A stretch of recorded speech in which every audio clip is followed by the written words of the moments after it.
We get to this text then in John 8, and I just want to then draw our attention here to the context.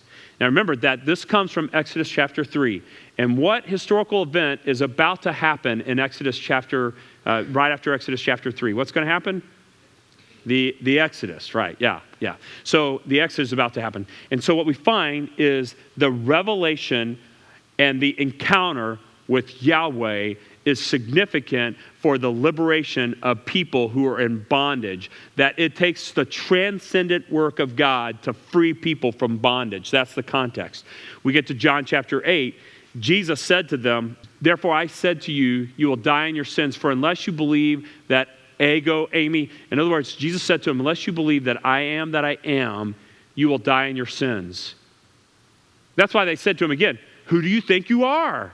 Like, he's speaking. Remember I told you they wouldn't even read it when they're reading. And here Jesus in the temple area, he makes reference to himself as Yahweh, as the God that encountered Moses in the burning bush.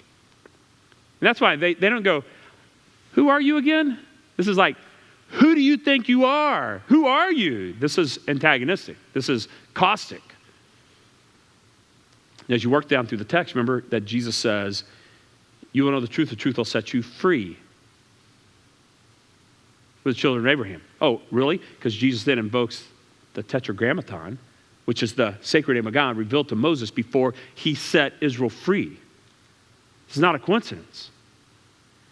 To redeem people out of bondage, it takes the transcendent work of God to come and encounter his people in order to free them.